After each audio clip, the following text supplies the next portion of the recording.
Bienvenidos a una nueva edición de su programa Mundo 2020, donde analizamos temas de la realidad internacional. Hoy vamos a detenernos en las relaciones entre Estados Unidos y China, o el conflicto que hemos tenido en los últimos tiempos y hace unos años ya entre Estados Unidos y China. Para ello tenemos con nosotros al profesor Rubisley González, investigador del Centro de Investigaciones de Política Internacional. Bienvenido, Rubisley. Bueno, muchísimas gracias, profesor, por haberme permitido estar acá con... No, gracias a ti. Hasta hace poco en los documentos oficiales de Estados Unidos había la percepción de que China era como un socio, como un partner de Estados Unidos dentro del proceso de globalización, siempre con sus matices, pero de pronto resulta ser que con esta administración, y ya quizás a finales de la administración Obama, está la noción de que China es un enemigo de los Estados Unidos. ¿Cuáles tú crees que sean las causas profundas de esta nueva dinámica en las relaciones entre ambos? Claro, hay que destacar una cuestión que no es incluso desde antes de Obama, en otras administraciones anteriores, la situación ya venía deteriorándose, pero no por una cuestión de relación diplomática, sino por otros elementos que estaban incidiendo en ello. ¿Qué pasa? Que con la administración Obama, incluso ya en el año 2009... ¿Otros elementos te refieres más desde el punto de vista económico, tecnológico? Claro, exacto. Claro. ¿Y qué pasa? Que con la administración Obama, porque hoy estamos viendo de la llamada guerra comercial, y que se ha dado con la administración Trump. Sin embargo, con Obama en el 2009 se habían aplicado una serie de políticas arancelarias con respecto a China. ¿Qué sucede? Con Trump se viene dando un nuevo enfoque, porque ya incluso los documentos doctrinales de los Estados Unidos comienzan a manifestar... Y básicamente la estrategia de seguridad nacional. La estrategia de seguridad nacional, la estrategia de defensa nacional. O sea, hay varios documentos, tanto de la Casa Blanca como el Departamento de Defensa, que están manifestando las preocupaciones por el avance de China.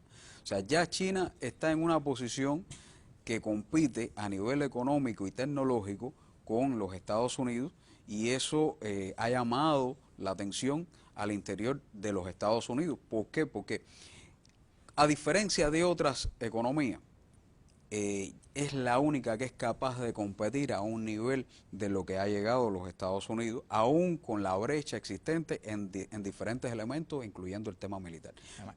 Estamos hablando de un mercado de 1.300 millones de habitantes, estamos hablando de una economía que, si bien no tiene las dimensiones todavía, como tú decías, de la norteamericana, pero sí tiene un poder tremendo y además está creciendo. Los americanos, si bien crecen 1, 2, 3%, esta economía viene creciendo de una manera importante. Eso. Digo esto para los televidentes, porque imagínense un mercado de 1.300 millones de habitantes creciendo. ¿Qué es lo mínimo que han crecido, Rubi? ¿5,5%, 6%? Ellos están creciendo 6%, pero en épocas anteriores estaban muy por encima de... La noción desde el lado norteamericano es la percepción de que China va a tomar el liderazgo a nivel mundial, ¿no? Coincidimos en eso. Exacto, ¿no? Y que además ha logrado competir en determinados sectores, incluso en el tema tecnológico, claro, donde compañías China han logrado estar entre las primeras 500 mayores empresas a nivel global en diferentes sectores. Y eso, cuando analiza el enfoque desde los Estados Unidos, porque además no es solamente dentro del aparato político. Antes de que siga, te voy a poner el tema de Huawei. Sé que vas a pasar ahora al tema del aparato político. Hablaste de la cuestión tecnológica, y de lo que ha salido así tremendamente es el tema Huawei, que para los que no lo saben es que de pronto meten presa a la hija del director general de Huawei, la encargada de las finanzas, la meten presa en Canadá y comienza un juicio en los Estados Unidos con distintos argumentos, ¿no? Pero el tema de la 5G, ¿cómo tú lo ves dentro de esta confrontación tecnológica, digamos, Estados Unidos-China? Exacto. Después te voy a dar la palabra para el tema militar, ¿no crees? El problema es que los Estados Unidos, cuando ha emprendido toda una política de acciones con respecto a China, no está enfocándose solamente en la cuestión que es lo que es la cara visible, que es el tema de los aranceles, la imposición del déficit comercial. El déficit comercial es un pretexto más, pero no es la razón básica por la que hace que los Estados Unidos incida con una política agresiva sobre China. Porque si vamos a hablar con respecto a la cuestión de los aranceles, hay varios países que tienen déficits comerciales, o sea, Estados Unidos tiene déficit comercial con varias naciones, Y cuando se enfoca uno en el tema de Huawei particularmente, Huawei está avanzando como una gran compañía, no solo al interior, sino que se está desplegando, está entre las mayores marcas. Pero, como bien decía, el tema de 5G, la quinta generación, hoy en estos momentos a nivel mundial los mayores adelantos están concentrados en China, Estados Unidos y la República de Corea, como los que más están avanzando, exactamente, los que más están avanzando en esta cuestión. Pero el avanzar en la quinta generación, esto da un salto dentro de la cuarta revolución industrial que permite tomar el liderazgo en cuestiones vinculadas a la inteligencia artificial, en la biomedicina, pero también en cuestiones de la rama militar. Y eso es lo que más le preocupa. Sí, para los televidentes el tema de la 5G es el nivel de conectividad tremenda. Estuve leyendo que te va a permitir en micronésimas de segundo bajar varias películas. Todo se va a desarrollar en la nube. Rapidísimo el nivel de interconectividad, etcétera. Y los chinos están muy adelantados en esto. De hecho, Huawei es de las compañías más importantes. ¿Hasta qué punto el tema y el tema general de la amenaza china tiene un componente de realidad, o hasta qué punto es una función necesaria de Estados Unidos para buscar enemigos y de alguna manera justificar muchas de las acciones que está tomando? Te digo esto porque, por ejemplo, este era un argumento que manejábamos con el profesor Juan Sánchez cuando hablamos de Rusia, que Estados Unidos necesita enemigos, y de pronto hilvanar toda una posición agresiva producto de este tema. Claro. ¿Cómo tú ves el tema? Es cierto que Estados Unidos busca enemigos. Siempre, incluso cada presidente, cuando uno visualiza las anteriores administraciones, siempre cada una de estas administraciones ha tenido su guerra, su conflicto bélico. Pero hay que tener en cuenta que también el avance que ha tenido China para los Estados Unidos, ellos suponen una amenaza desde el punto de vista de que ellos han tenido la hegemonía, el liderazgo a nivel global en diferentes sectores y están perdiendo terreno. Aún siendo la primera potencia a nivel mundial, ellos están perdiendo terreno. Y eso les llama la atención, incluso en el mundo académico, hay preocupaciones con el avance de China dentro de los Estados Unidos. Y una de las cuestiones que cuando uno analiza, ¿no?, por ejemplo, es que en los periodos, en el 2016 al 2018, el 60% de las fusiones y adquisiciones que se estaban desarrollando al interior de los Estados Unidos estaban vinculadas con empresas chinas que estaban adquiriendo empresas, de que estaban fusionándose con otras. Entonces, a diferencia de otras, incluso en un momento determinado, muchos comparan de que este peligro para Estados Unidos tiene que ver también con el avance o la incidencia en los años 80 de Japón. Y que no, pero las dimensiones son diferentes. Son completamente diferentes. Con Japón, está claro. Pero que hay... Ahí hay un problema, perdóname que te interrumpa, que también tiene que ver con la productividad.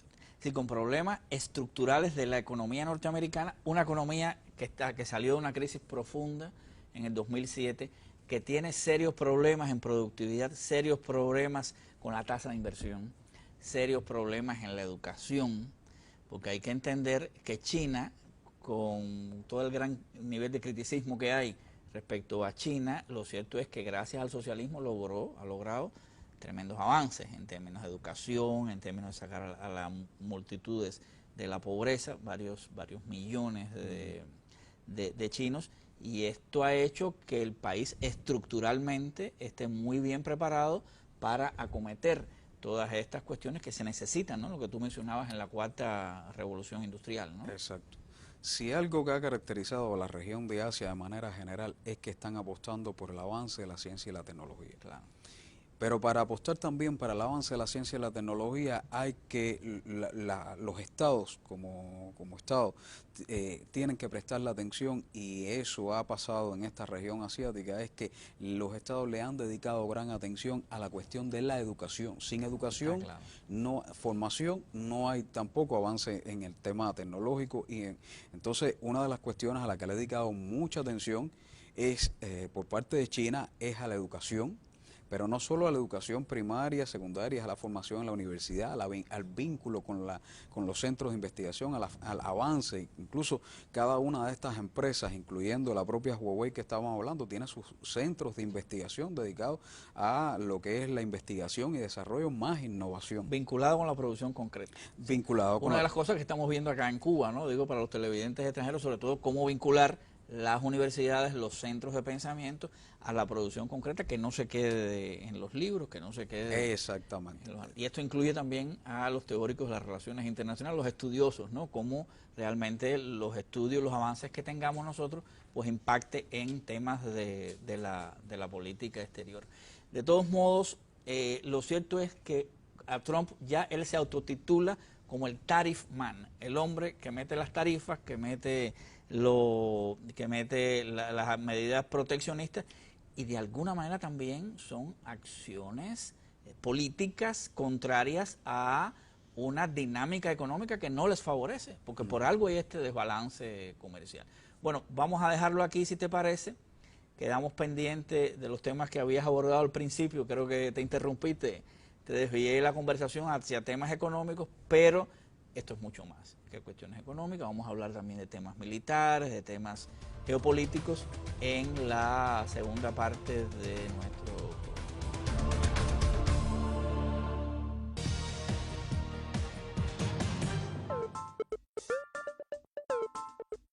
Lo mejor del audiovisual cubano realizado por jóvenes.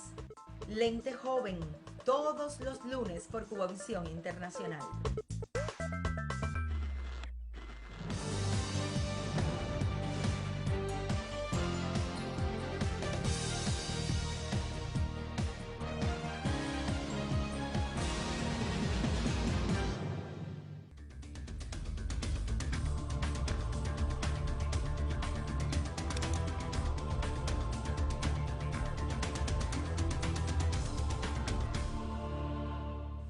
Bueno, seguimos conversando en esta segunda parte de su programa Mundo 2020 con el investigador del CIPI, Rubisley González. Rubisley, me hablabas de que es evidente un nivel de contradicciones importante, pero también hay muchos elementos que concatenan ambas economías. ¿Qué piensas al respecto? Sí, es importante destacar que desde el momento en que llega Donald Trump a la Casa Blanca, comienza a emprender en un momento inicial una serie de mecanismos que no existían en otros momentos. Si bien se habían establecido determinados mecanismos, específicamente con la administración, tanto Donald Trump como el presidente Xi Jinping, crearon 4 mecanismos importantes. O sea, el diálogo de diplomacia y seguridad, el diálogo económico integral China-Estados Unidos, el diálogo de intercambios sociales y personales, así como el diálogo sobre la aplicación de la ley y ciberseguridad. Esto es un tema muy relevante porque además permite que desde el momento llegó a la Casa Blanca Donald Trump, buscó mecanismos para mantener un diálogo a partir de las diferencias. Después de una campaña electoral durísima. Durísima y cuestionando, China. o sea, que llega, se sienta. Ahora, de estos 4 diálogos, saca el tema del medio ambiente, algo que sí había presentado anteriormente la administración de Barack Obama. O sea, las prioridades eran diferentes. Las prioridades son diferentes, pero además al Donald Trump estar en contra de estas cuestiones del cambio climático, él plantea incluso de que es un invento de los chinos este tema del cambio climático. No, ahora ha dicho recientemente que todo el problema en los océanos por culpa de los asiáticos, ¿no? Y fundamentalmente de China, ¿no? Claro, sin embargo ahí no se menciona, por ejemplo, cómo Canadá, Estados Unidos envían plásticos y basura hacia países del sudeste asiático que hoy le están retornando a sus países. No, yo recuerdo al inicio de la administración, Donald Trump en su característica que tiene, ¿no? Invitó a Xi Jinping a Mar-a-Lago, supuestamente todo se había resuelto, aparentemente. Sin embargo, ahora en este año y vísperas de la pasada cumbre del G20 hubo las amenazas serias y de hecho la colocación de impuestos y de tarifas a muchas exportaciones chinas hacia los Estados Unidos, y ya todo el mundo habla de una guerra comerciales que afecta evidentemente a toda la economía mundial. Claro. Ahora, tú me querías hablar de que esto va mucho más allá de los temas económicos, de los temas tecnológicos, tiene una proyección global que incluye temas geopolíticos, que incluye temas militares. ¿Cómo ves este tema? A ver, dando de respuesta a la pregunta que me haces, pero también aludiendo a algo que venía mencionando anteriormente, sin duda, comenzó un diálogo, un acercamiento, pero también la administración Trump estaba buscando generar determinadas distorsiones, desde el mismo momento en que llega a principios del 2017, cuando el presidente Xi Jinping visita a los Estados Unidos, que está el mecanismo de diálogo, que se sientan a conversar, es justamente en ese momento en el que lanza un ataque a Siria en los Estados Unidos. O sea, pone en una posición difícil a esa visita de alto nivel que se estaba efectuando. Sí, esos mismos días, ¿no? Es que en el mismo momento que estaban discutiendo, ahí lanza un misil hacia. Entonces, eso... También no hizo la bomba aquella, la madre de todas las bombas en Afganistán, es decir, exacto, parte de... está buscando mecanismos que fueran entorpeciendo a la vez. O sea, la relación entre Estados Unidos y China no debe caracterizarse por solamente una relación de confrontación, sino ha sido, y se puede caracterizar, por lo menos en la administración Trump, de que hay cooperación. Sí hay cooperación en determinados. Es que las economías están muy interconectadas. Hay una intervinculación de esas economías. Indudablemente la intervinculación es fuerte, porque por ejemplo Huawei hoy está avanzando, pero Huawei ha desarrollado también con el apoyo de Intel y Microsoft, que son compañías estadounidenses. O sea, hay una intervinculación, el desarrollo de sus microchips claro. está en la misma medida también que llega que en esta, o sea, el gobierno, el segundo mandato, el presidente Xi Jinping ha desarrollado grandes proyectos, uno de ellos la iniciativa de la Franja y la Ruta como un proyecto emblemático para sobre la concepción de un mundo compartido bajo una misma un futuro compartido y en ese sentido pretende adherir a todos aquellos países que quieran involucrarse a esa iniciativa para avanzar en proyectos comunes de integración, de avanzar en infraestructura, y esto no ha sido visto con un carácter, o sea, una visión positiva desde Washington, incluso que los chinos dicen que no está dirigido contra nadie, en la que involucra a todos, lo que ellos le llaman el win-win, ¿no? Todos exacto, ganan, ganar. Ganamos, pero indudablemente esto para Estados Unidos ve amenazada su hegemonía, su liderazgo, sus capacidades, porque incluso hasta en posiciones globales ya comienzan a ser contrapuestas las posiciones. Si en un momento Estados Unidos era el abanderado del libre comercio, ya no es Estados Unidos el que estaba liderando, aun cuando ya desde Obama ya venía ya aumentando las políticas proteccionistas. Entonces, el carácter, o sea, Estados Unidos está viendo de que China está avanzando con iniciativas, China está avanzando económicamente, China está avanzando tecnológicamente, pero en la esfera de seguridad China también está incluyendo con proyectos, o sea, en el marco de organismos internacionales como la Organización de Cooperación de Shanghái, el avance y el despliegue de su fuerza, de la renovación de su fuerza y sus capacidades militares, la cooperación con Rusia con respecto a... Está claro que China, y de alguna manera antes se le decía en el pensamiento de Deng Xiaoping de que China iba a desarrollarse, pero de una manera callada, menos, digamos, protagónica, pero lo cierto es que debido también como una reacción a las posiciones norteamericanas, los chinos han sido más asertivos y están generando junto a Rusia y junto a la mayoría de los actores del mundo posiciones de mucho mayor diálogo y de mucha menor confrontación que la que está atizando los Estados Unidos. Entonces, es como tú dices, esta no es solo una alternativa desde el punto de vista económico, sino es una alternativa de una nueva filosofía de rescatar elementos muy positivos del orden económico, como el respeto al derecho internacional, el papel de la ONU, etcétera, que esta administración lo que está haciendo trizas. Y esto incluso está teniendo un nivel de simpatías dentro de los aliados de los Estados Unidos. Recientemente, por ejemplo, se dio la visita del mandatario búlgaro a Pekín y se habla del foro, tú has trabajado mucho el tema, de China como con 16 países de Europa del Este, pero miembros de la Unión Europea.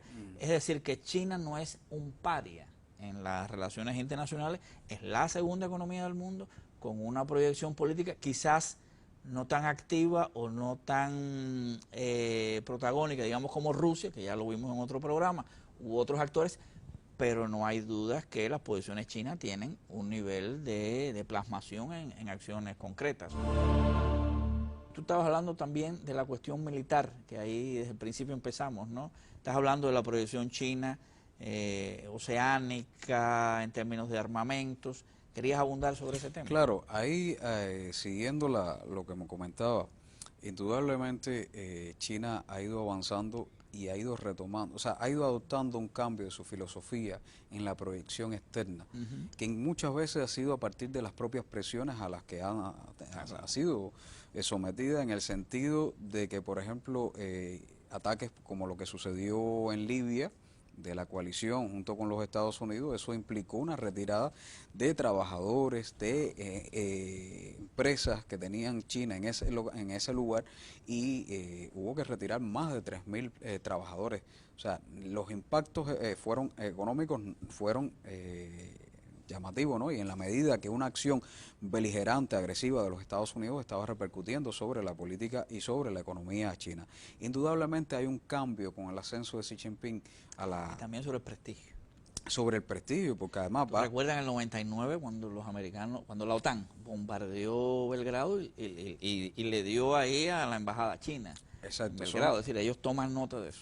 Hay un cambio, o sea, de esa concepción de los 28 caracteres de Deng Xiaoping hacia una concepción de ser un poco, o sea, de estar por debajo, no low crear, profile, ¿no? El lenguaje coloquial. Exacto, y ahora tener una proyección más proactiva en ese sentido desde la celebración del 18 Congreso y después, posteriormente, el 19 Congreso del Partido Comunista de China, en el que incluso se incluye dentro del Estatuto de la Iniciativa de la Franja y la Ruta, hay una proyección mucho más activa, en el cual ya va en diferentes sectores, también desde la búsqueda y la protección de sus propias capacidades, ha aumentado la preparación del Ejército Popular de Liberación, está también trabajando en función de sus capacidades, ya había lanzado el primer portaaviones, después ahora en su segundo, aunque todavía falta perfilar en algunas los americanos cosas. Tienen como 12, es decir, hay una diferencia tremenda en términos militares todavía, pero estamos hablando de una potencia que está ascendiendo. Incluso los gastos militares son muy dispares, o sea, la distancia que hay entre los gastos de Estados Unidos con los de China son grandes, pero indudablemente China va incrementando poco a poco ese... Y desde el punto de vista cibernético, preparándose para el tema de seguridad cibernética, el ciberespacio. De hecho, es una carrera momentita prácticamente en todos los ámbitos, ¿no? El ciberespacio, cosmos, ciberespacio, aeroespacio, o sea, los dos sectores en los cuales hay grandes avances, hay cooperación incluso con Rusia en muchos de estos proyectos que permite que China también vaya adoptando una posición cada vez mayor en el escenario internacional. Hoy China tiene un papel relevante a nivel internacional y eso es indiscutible. Y hay un tema que a mí me parece muy importante, Rubi, a ver qué te parece, que es que como el mercado chino es tan grande, las potencialidades de su desarrollo, de hecho en la política de la nueva normalidad de Xi Jinping, ha volcado el desarrollo en función de elevar el consumo. Estamos hablando de 1.300 millones consumiendo, es un gran motor.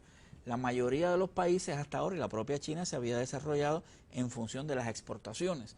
Ahora hay un matiz, no quiere decir que no abandonen las exportaciones, pero hay un matiz hacia el desarrollo interno, y ese es un motor muy fuerte en el desarrollo chino. No, es que incluso en los últimos años China se ha destacado por el alto grado de exportaciones como uno de los principales. Incluso en el año 2018 era la primera economía que más exportaba al mundo. Pero a partir de lo que dices, del cambio, hay un cambio de modelo donde prioriza el consumo hacia hacia el interior, dándole prioridad, teniendo en cuenta ese nivel elevado que tiene de población, de trabajadores también que se convierten en una clase media que va consumiendo cada vez más, pero eso también va generando incremento de los costos, porque a la vez que está subiendo salario, también ahí está generando costos, sobre todo para las empresas. En un momento determinado China fue concebida y fue llamada como la fábrica Asia. Porque muchas de las empresas, ahora incluso están ellos en la cosa, ¿cómo le llaman ellos? China 2020, ¿cuál está China Made 2025. Made 2025. Es una de las estrategias. Y yo creo, Rubí, perdóname que te saque del tema interno, porque de China podemos hablar muchísimo, ¿no? Pero lo cierto es que la proyección de la franja y la ruta está teniendo su impacto aquí en América Latina y en Cuba. ¿Cómo tú lo ves? Para terminar un poco, para que los televidentes no piensen que estamos solamente en la cuestión asiática, sino en nuestra área, ¿no? Te comentaba que el tema de al interior tiene que ver porque a la vez que aumenta las importaciones, en ese cambio está generando, incluso con esas tensiones entre Estados Unidos, una de las cosas que hubo ahora en la reunión de Osaka entre Trump y que muchos vieron como un impasse, pero que puede volver a producirse porque esto, tal como pasó con la cumbre de G20 en Argentina. La relación entre ellos es... O sea, se reúnen, llegan a acercarse, pero después vuelve el tema de la arremetida de aranceles y de otras cuestiones. Pero ¿qué está pasando? Que con ese cambio está priorizando, no fue casual cuando se hiciera el pasado año la cumbre mundial de importaciones, o sea, el foro mundial chino de las importaciones, en el que le da prioridad a esos países que están insertados en la iniciativa de la franja y la ruta. Aquí entra América Latina, que tiene un potencial de desarrollo de sus relaciones con China tremendo. Y Cuba no se queda atrás. Para los televidentes que nos están siguiendo, China es de los actores más importantes en la proyección externa de nuestro país, junto con Canadá, con países de la Unión Europea, con países de América Latina. Así que vamos a dejarlo aquí, Rubisley, pero lo cierto es que el tema chino y el tema de las relaciones con Estados Unidos tiene un gran impacto para las relaciones internacionales, para nosotros y también para los televidentes que nos están viendo.